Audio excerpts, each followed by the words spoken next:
In this video, we're going to show you how to set up your Nina profile. We're going to, I've already set one up for the Canon DSLR, and I'm going to show it to you now. Excuse me.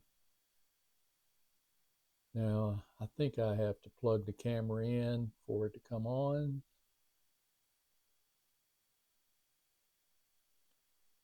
Yeah, I plugged the camera in, it's showing it come on. So there we have the list of items that Nina has. Now, in a DSLR, you're going to have to figure out your mirror settings, whether you're going to lock it up or not, because Nina has a question about that. So here I'm just checking it now that it's connected to make sure it takes a picture. It downloads the picture. And I don't have a real picture. I just have the lens cap on. It takes a little longer for the DSLRs to download than it does regular astrophotography cameras. This particular DSLR I have is dedicated for astrophotography. By all they did was remove the IR filter. Now I'm going to set up another profile by copying one, and the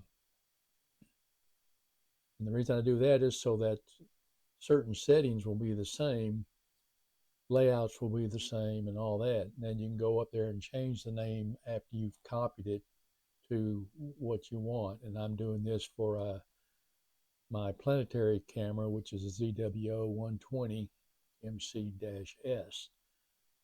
Ignore the windows that came up about Canon driver era and all that. Those are just telling me that I disconnected or turned off the camera. Excuse me. In that Windows thing.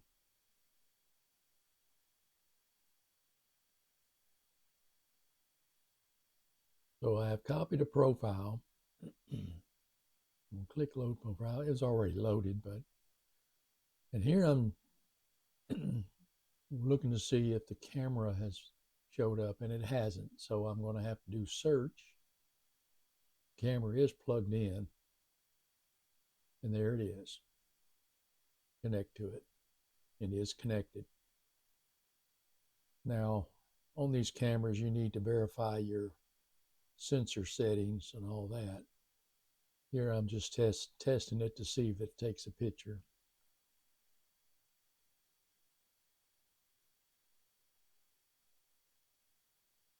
And it does. This camera also does video. I'm cutting it off now, and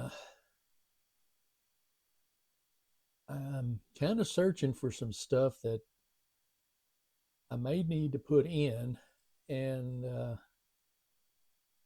takes me a little while to figure out what I got to do. I'm pretty familiar with Nina, but there are times when I just pick the wrong button. So we're going to turn on the camera. We're going to see its sensor settings and all that. And there's default gain and default offset, and that information, which I'm going to look for on the internet. Nina already brought in all the specifications for the sensor automatically. Now I'm speeding up the video here because of the internet stuff has took me a little while to look for stuff, and I did find some information that I was looking for. We'll let it run through all this. I looked at specifications, and then I ended up downloading or looking at the manual. And you want to be sure when you look at these settings, especially in this manual that I have, that you're looking at your camera, because the 120 is also a mono camera, and there's a 120 MC-S, which is a one-shot color camera. So your gains and your charts are specific for those specific cameras. Well, I didn't find everything I wanted, but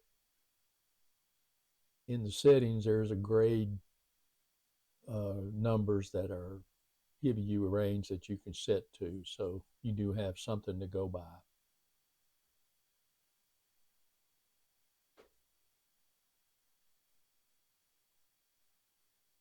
And I'm doing a device ID to help identify the camera, just to be sure when the flyout happens that I can pick the right camera if it doesn't automatically load. Most of the time they automatically load up once you've set up your profile. And you don't have to save these.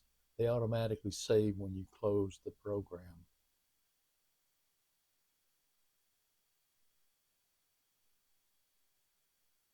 I'm just checking to make sure that the camera's taking pictures. There we go, another picture. So we got that going.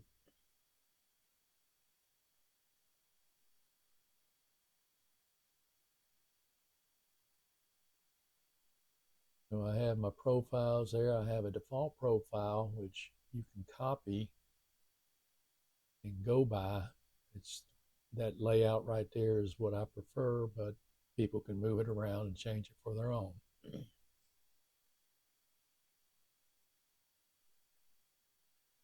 Now I'm going to be looking at different pages and items because I noticed some information missing on some stuff, and I'm just double checking all of them to make sure that that information is all there. I just closed Nina for the just just to see if everything's working still good. So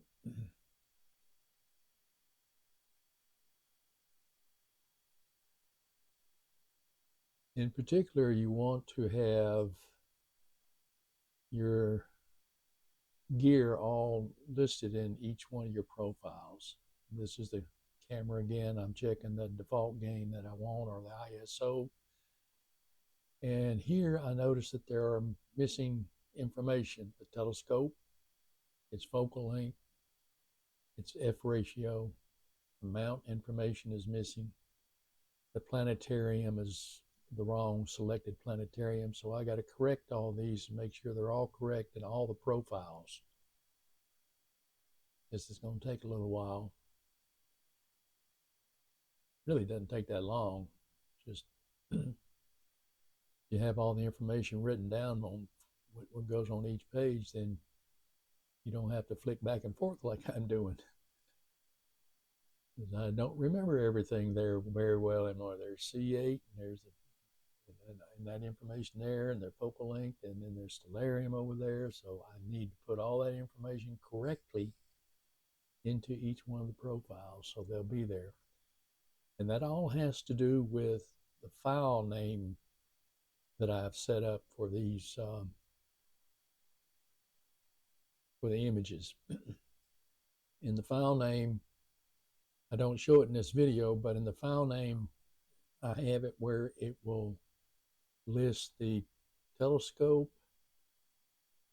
I think the mount, the camera, the number of seconds that it takes, and its gain and temperature, as well as the name of the image.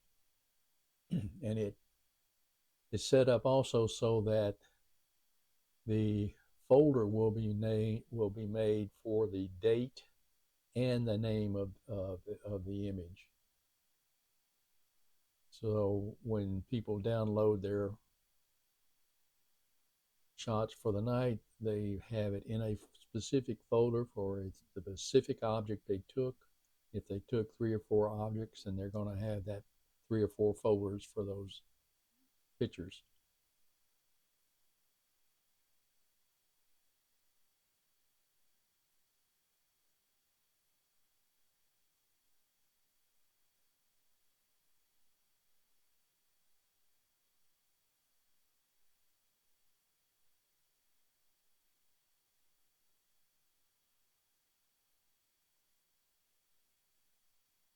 I'm just double checking because I just remember that I've left something out. And there it is.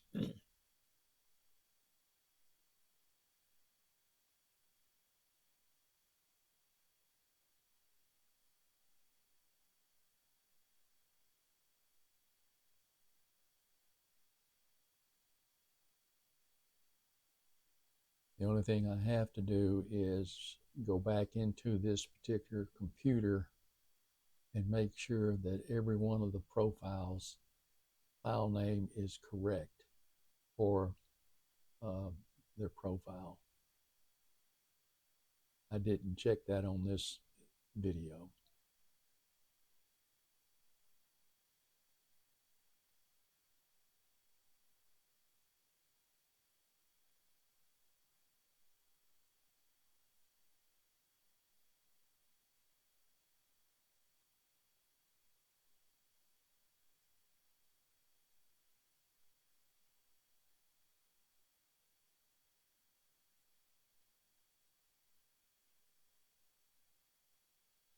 Now on the default one, of course, when you put in a new camera, that will change automatically.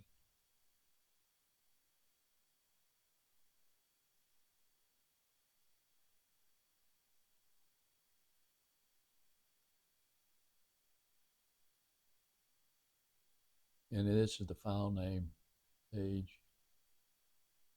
You can pause on that page when you see the file name. But I got to check it.